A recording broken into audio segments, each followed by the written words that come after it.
Okay. Hey guys, welcome back to my channel. This is Jasmine's World, and of course, I'm your host, Jasmine, and this is another Girl Talk episode 2. And this is my friend here, Bethany. Hi guys. Say hi, Bethany. I am so excited to talk with you guys today because today's topic is real juicy, and I feel like a lot of people are dealing with this or have dealt with this. And I think that it's good to talk about it, you know? But yeah, so today we are talking about singleness. Yes. After this last relationship, it was like, Lord was like, all right, bro, like, hey, like, all right, bro, like, you gotta like chill out. Like, you gotta spend some time with me and by yourself right now. Like, and it's not because you're not content. It's not because you're not, you know, where you need to be in life. It's more so you need to take time to heal. You need to take time to seek what's on the inside of you and really realize what's going on the inside instead. So what led you to singleness before, you know, your relationship? Well, that's actually kind of an interesting story because I literally came out of a relationship oh my god, in January, February-ish, something like that. And that was a year. I think we were like at a year and a half. I almost 2 years, something like that. And so I had zero. When I say I had zero, like there's not enough zeros intention of being in a relationship. I was like, all right, cool. So I'm gonna be single for really however long. I was very comfortable with the idea of singleness after that relationship, and just because you know how relationships goes, it was just like that was a lot. It was a lot of energy. It was a lot of time. It was a lot. It was just a lot, you know. And it was like, okay, I'm chilling. However, I met my current boyfriend like weeks later. Thank you, Jesus. Thank you. Thank you. Thank you. Thank you. I did not anticipate that at all.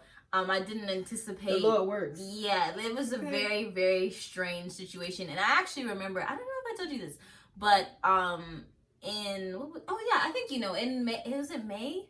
It was either May or April. Yes, it was March. I freaked out. I was like, whoa, no. I actually might be catching feelings for this person. I was not expecting that. I'm not ready for it.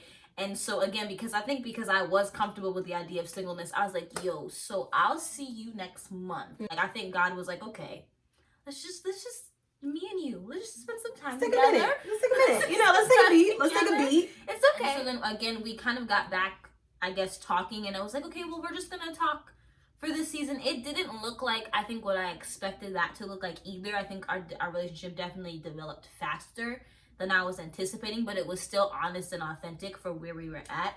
But you know, it was still like, yeah, but I was still struggling with like, okay, I still want to be by myself. I don't know if I want to fully commit type of stuff. And again, I was very comfortable with the idea of being by myself. I might have been too comfortable with being single. I'm just like, yeah, the less people, the better. It's just safer this way with me and Jesus. Nobody needs to know my faults. This is true. No refinement from other human beings. I don't mind. It's okay. That's fine. Agreed. But yeah, I think I was just comfortable with being single, and it was kind of stressing me out too, honestly, a couple times. And I never really shared that with you.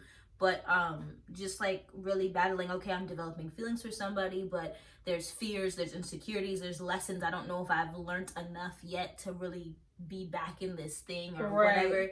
And just struggling with all that. And so I was just like, you know what, but we're talking first. So for me, in the beginning, it was really hard for me because like I just knew like, this is it. Oh my gosh, thank you, Jesus. I've been praying for this. Girl. Right, I feel that. Anyway, we're not even gonna get into that. Oh but when we broke up, it was kind of I guess mutual. It was definitely amicable for sure, but it was definitely something I didn't expect. It was kind of out of nowhere for me. It was definitely something I had to swallow. But for me, something I probably do that is not the healthiest is I literally erase the person from my life. No, I'm dead serious. Mute. Block, like I don't even know who you are. Like who? My God. I don't know her. We dated. Oh, okay. But no, seriously, because I feel like in order for me to get over somebody, I have to act like you was never there. But no, seriously, like it was kind of hard at first for me, and it's always hard for me in the first stage, and then like the second stage, I would feel like was when I got to my new apartment, and I have this huge room, and all my friends are like doing all these things, and we're all super busy, and we just don't get to see each other. Being here by myself, alone in my room, was definitely hard for me sometimes because I was so used to, and this was something that was a realization that I didn't have until I was single, actively single. I was just unaware of what the Lord was trying to get me to see.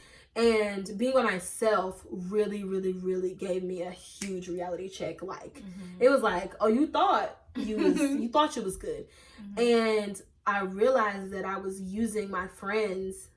I was using my friends as a coping mechanism, that instead of talking about my own issues or focusing on what was wrong with me or trying to heal from things that I just kind of push under the rug, I was actively seeking out like, hey, how can I help you? You know, and passing it off as just being helpful. But in all actuality, that was my therapy. It was helping other people, hearing other people's problems was what was getting me through my own. And now I'm in the place of, okay, God, what else do you want me to see? Those first 2 years, I think, was when I really realized, like, I had my first experience in a relationship, and now it was like, okay, whoa, I did this wrong, this wrong, this wrong, this wrong. I didn't know this about myself. And it really, I think, is a time of just discovery. It was 2 years before I had been in another relationship, and I was like, okay, I'm like in my 20s now. I'm smart. I know a lot about myself. I'm in my 20s. I'm smart. Exactly. That is funny. I got false. This is false. But yeah, so like I was like, okay, I could do this. I know what, like, you know, a good relationship is supposed to look like, or at least I know what a not good relationship was looking like, or whatever.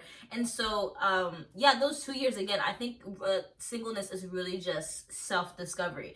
So like I figured out all this stuff about myself. I figured out everything that I was doing wrong. And it was like, okay, so like now let me pursue this. I really wanted to be in a relationship because I felt like I could do it now. It just didn't work out. You know what I'm saying? For a plethora of reasons. Yeah, you know, we're not gonna get into it. Exactly. We bless God. It's not even like what I was doing wrong, but like it was kind of like, this is who I'm becoming. This is who I became in a relationship. You changed so much. And it's just like this is the type of person that this type of person makes me, and I don't really like that person. Exactly, like I don't like that person. That's not. We're not trying to do that. I feel like becoming content with yourself is the most important part about being in singleness. Like being in the thick of it is really about being content with yourself and really trusting you and knowing what you deserve. And I feel like if you don't come out of singleness knowing what you want out of a relationship, because I feel like a lot of people confuse singleness with like, oh, I need to be content with me, and you know, whatever other people do is their business. No. The way people treat you is also your business. Period. But if you don't know how to communicate your wants and your needs, then you don't need to be in any relationship. If you don't know what your wants and your needs are, that's another conversation. But if you're in singleness and you don't know those things, that could very well be the reason you're in singleness. Being in a state of singleness is really just being in a state of kind of self-discovery. And for me, I know that that's kind of one of the main reasons I feared relationships or was afraid of relationships, is because I was kind of afraid of that self-discovery being halted. You know what I'm saying? Yeah. And so it's just like, no, I need to always know what's going on with me. Like there's definitely different times in life where singleness kind of takes different patterns of who's supposed to be involved in that process. Like singleness, yes, there is a state and there's a time where it's just you, but I also feel like that same singleness process, I guess, for lack of a better word, can still happen, and I think should happen when you are in a relationship. Absolutely. You know what I mean? You should always be having, like, even if it's like a day out of every week where it's just like, this is the time, or maybe it's every morning when you read your book, where you're doing your self-development, where you're discovering more about yourself, where you're analyzing, okay, this is how I responded yesterday, how can I do this differently? And especially like in dating, I feel like a mistake that I think I've made, I don't know if people would agree with this, but a mistake I think I've made is that I have been in a dating relationship and treated it like a marriage. And it's just like, nope. Yeah. Like, Yeah. that's not this dating phase. I am still very much single until Right. there's a ring on this finger. Please remember that. Period. You know what I'm saying? Like, kind of, in a way, treat it like you want it to be something, but also treat it like what it is. Does that Right. make sense? Like, don't be Like, doing wifely things. Yeah. As That a you don't girlfriend. need, that you don't need Right, to be because I'm doing. like, I literally had to learn that. Like, I gave so much in a relationship. I was cooking, I was cleansing, I was the therapist, okay? Like, I was like, what do you need? How can I help you? I'm your helpmate. Like, no, girl, calm down. Like, I had to take a step back. Like, okay, sis, you are not his mom, and you are not the maid. You are not the maid. Really? You don't come here to cook. You don't come here to clean. You come to be in a relationship with this person. You come here for mutual support. And if it's less than that, you might need to reevaluate some things. Yeah. And it could not be the other person. It could be you, like, wanting to give so much. And there's nothing wrong with being a giving person, but you have to know where the line is drawn. You know You shouldn't be like, I'm serving. cooking meals for my man every night. Like, what? No, don't do that. Do not do that. Like, you are a whole married woman out here with the title of a girlfriend. Absolutely not. I'm sorry. This finger. It's coming, and I will cook for you, but I'm not about to be cooking for you every night. Like, you don't know how to microwave. With singleness, a lot of people think that, you know, you gotta sow your wild oats and you gotta be out here doing you. You know, that's what singleness is. Like, who said that? Who said that? Who had been saying that? Who said that? Who said that? Like, I don't need to sow nothing. I need to sow. So nothing. I need to sow the seed. Please. I need to pray. I need to water the seed. Like, and this isn't in no way, shape, or form shaming anybody that has sown wild oats, because I know things happen, and I know that people do their own thing. Like, I'm not your mom. I can't tell you what to do. I'm not God. Okay. Right. The purpose for singleness for me is to be content, with self, be content with self, find things that you truly enjoy, figure out what your purpose is on the earth and what you're called to, and just knowing what you want and need, because I feel like it is very important to know your wants and needs. And if you don't know that, I feel like you don't need to be with anybody, let alone have friends, because in relationships you treat people you teach people how to treat you. And if you are not careful, people will treat you how they think you should be treated. And you should always have a voice. You should always speak up about how you think you should be treated.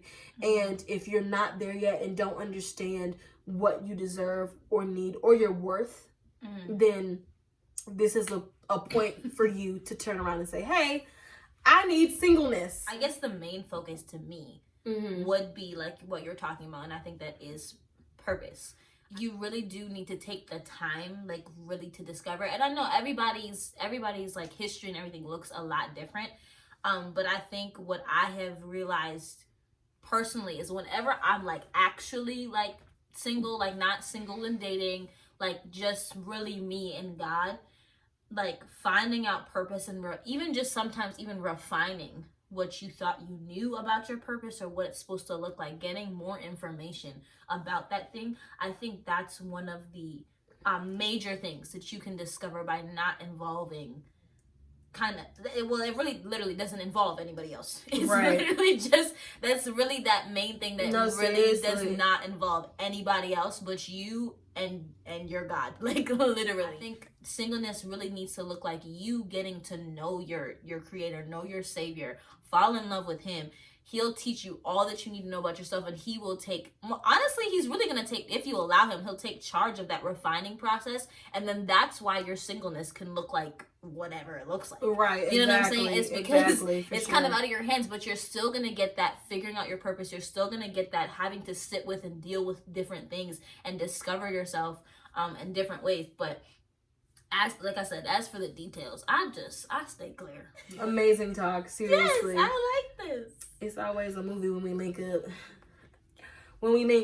Thank you guys so much for watching yet another one of my videos. If you guys enjoyed episode 2 of Girl Talk, please like, comment, share to a friend, and of course, subscribe. And don't forget to hit that bell notification so you can be notified every time I post new content.